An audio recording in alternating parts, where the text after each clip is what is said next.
তো আজকে আমি কিভাবে পিতাম্বারি বানাই সেটাই আপনারা উপকরণগুলো আমি সব একটু মিশিয়ে নেবো ভালো করে। সামান্য একটু করে ডললেই কিন্তু একদম চকচকে হয়ে যায়, কত সুন্দর একদম সাদা চকচকে করছে। আগে যে নমস্কার বন্ধুরা, আশা করি আপনারা সবাই ভালো আছেন। আমি রুমাই রেসিপি উইথ ব্লেস ফুডে আপনাদের অনেক অনেক স্বাগত। আজকে আমি একটা এমন জিনিস বানাবো যেটাতে আমাদের পিতল কাঁসা বা অন্য কোনো জিনিস যেগুলো আমরা ব্যবহার করি সেইগুলো আমাদের পরিষ্কার করার খুবই অসুবিধা হয়। সেইটার জন্য আমি আজকে একটা টিপস বানাবো, মানে একটা পদ্ধতি দেখাবো আপনাদের। সেটা হচ্ছে পিতাম্বারি তো বাজারেও পাওয়া যায়, তা বাজারে কিনতে গেলে অনেকটাই দাম পড়ে যায়। তার জন্য আমরা বাড়িতেই কি করে কম খরচে বানিয়ে নেবো সেটারই আমরা চিন্তা ভাবনা করি। তা আজকে আমি কিভাবে পিতাম্বারি বানাই সেটাই আপনারা দেখবেন, শেষ পর্যন্ত ভিডিওটা অবশ্যই দেখবেন।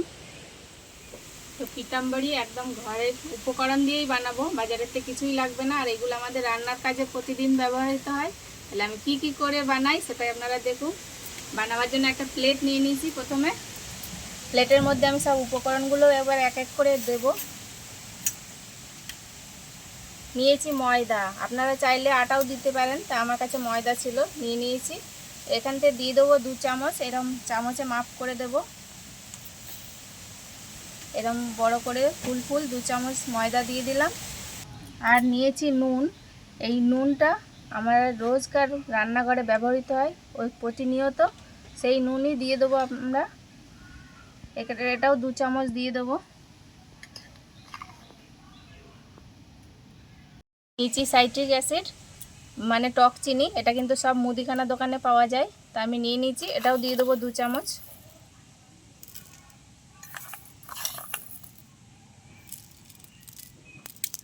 আর নিয়েছি খাবার সোডা, এটাও কিন্তু আমাদের প্রতিনিয়ত রান্নাঘরে ব্যবহৃত হয়, তাই এখান থেকে আমি হাফ চামচ নিয়ে নেব। মানে সব উপকরণগুলো যা দেবো তার চেয়ে কম পরিমাণে এটা দেবো, তা হাফ চামচ দিয়ে দিলাম। আর নিয়েছি ডিটারজেন্ট পাউডার, এটা আমার সার্ফ এক্সেল। আপনাদের কাছে যে কোনো ডিটারজেন্ট থাকলে সেটা দিয়ে দেবেন, তো আমার কাছে সার্ফ এক্সেল ছিল, সেটাই দিয়ে দিচ্ছি। এটাও দিয়ে দেবো 2 চামচ।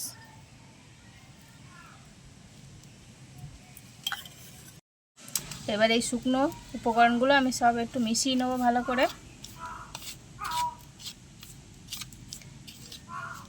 তো বন্ধুরা, একদম বাড়ির তৈরি আর বাড়ির জিনিস দিয়েই তৈরি হয়েছে আমার এই পিতাম্বরিটা। এটা কিন্তু রেডি হয়ে গেছে। এবার আমি ভালো দেখানোর জন্য বা কালারের জন্য দিয়ে দেবো সামান্য ফুড কালার, যেটা আমরা বাড়িতেই ব্যবহার করি রান্নার ক্ষেত্রে কোনো সময়। এই যে এইভাবে মিশিয়ে নিয়েছি আমি। এই যে একটু ভালো দেখানোর জন্য দিয়ে দেবো আমি ফুড কালার। এই যে এইটা দিলে কিন্তু একদম বাজারের মতন অরিজিনাল কালার এসে যাবে। এই দেখুন। এইবার আমি সেন্টের জন্য বা ভালো সুগন্ধের জন্য, বাজারে পিতাম্বারিটা একটা ভালো সুগন্ধ থাকে, সেইটার জন্য আমি এবার দিয়ে দেবো একটু গোলাপ জল। এই যে এই গোলাপ জল দিয়ে দেবো 1 চামচ। এটা কিন্তু আমাদের খুবই উপকারী, তাই ভালো সুগন্ধের জন্য 1 চামচই দেবো।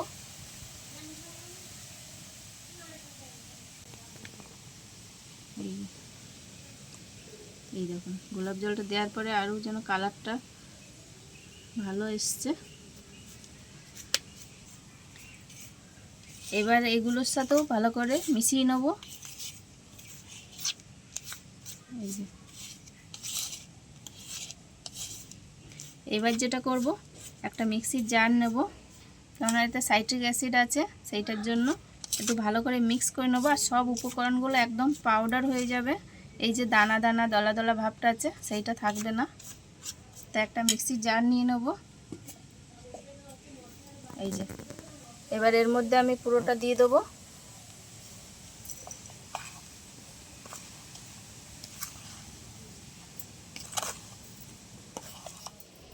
এবার আমি এটাকে ভালো মিহি একটা পাউডার করে নিয়ে আসবো।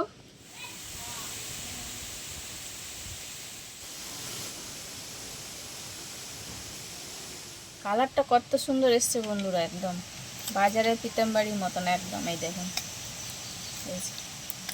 এবার আমি একটা পাত্রে ঢেলে নেব। এই দেখুন।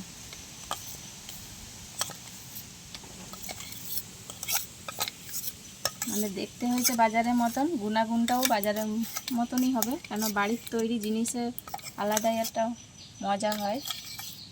কেন বিনা খরচে যেসব উপকরণ আমাদের বাড়িতে প্রয়োজন হয় সেই সব দিয়েই বানিয়েছি, তা বিনা খরচেই বলতে পারেন। তাই এরকম পিতাম্বরী বাড়িতে যদি বানিয়ে নেওয়া হয় তাহলে আর বাজারে কেনার কথা কোনো প্রয়োজন হবে না।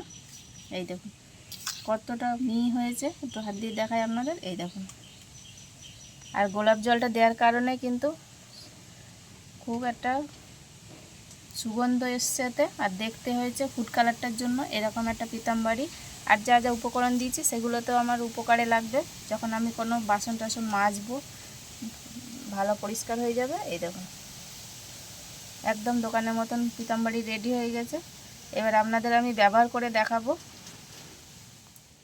আমি এরকম একটা কাঁসার থালা নিয়ে নিয়েছি, এটা কিন্তু নিত্য প্রয়োজনীয়। তো যখন 1-2 দিন ব্যবহার করি না তখন কিন্তু কিরকম একটা কালো দাগ হয়ে যায়, তখন আবার না পরিষ্কার করলে কিন্তু এটা ব্যবহার করা যায় না।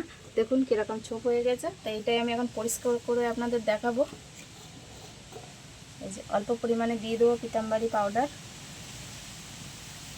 আর একটু জল দিয়ে দেবো। এবার হাত দিয়ে শুধু ঘষবো।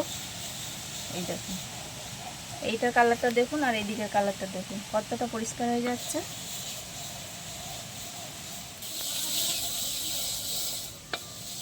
এই দেখুন সামান্য একটু করে ডললেই কিন্তু একদম চকচকে হয়ে যাচ্ছে। এই দেখুন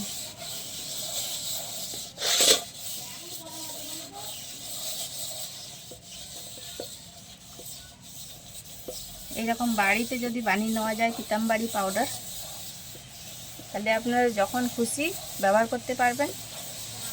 যে ফুরিয়ে গেছে বা কিছু, এটা কোনো দিন হবে না, মানে ফুরিয়ে গেলে আপনি তো বাড়িতেই বানিয়ে নিতে পারবেন। এই দেখুন কতটা চকচকে হয়ে গেছে।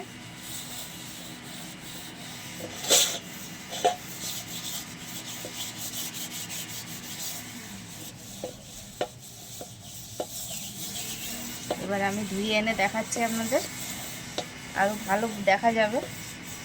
এই দেখুন যেসব দাগগুলো ছিল হলুদ হলুদ হয়ে গেছিলো সেগুলো কিন্তু একদম পরিষ্কার হয়ে একদম সাদা হয়ে গেছে। তাই এই থালাটা ধুয়ে নিয়ে আসার পরে দেখুন কত সুন্দর একদম সাদা চকচকে করছে। আগে যেরকম ছিল তার থেকে দেখুন কতটা চেঞ্জ হয়ে গেছে, মানে পিতাম্বরী দিয়ে মাজার পরে একদম পরিষ্কার হয়ে গেছে। এই দেখুন পুরো একদম সাদা চকচক করছে, মানে এইবার ব্যবহার করার মতন হয়ে গেছে। আগে যখন ছিল আমি একদিন পরে ব্যবহার করব তার মধ্যেই দাগ হয়ে যায়। তাই এইরকম পিতাম্বরী হাতের গোড়ায় থাকলে কিন্তু চটজলদি পরিষ্কার করা যায় এরকম কাঁসার থালা। তো বন্ধুরা আমার পিতাম্বরী বানানোর পদ্ধতিটা আপনাদের কেমন লেগেছে অবশ্যই আমাকে কমেন্টে জানাবেন।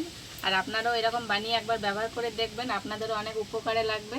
আর যে সকল নতুন বন্ধুরা এখন আমার চ্যানেলটা সাবস্ক্রাইব করেনি তারা অবশ্যই সাবস্ক্রাইব করে পাশের বেল আইকনটা প্রেস করে রাখবেন। দেখা হচ্ছে আবার কোনো নতুন পর্বে। তত সময় ভালো থাকবেন, সুস্থ থাকবেন, সাবধানে থাকবেন। টাটা।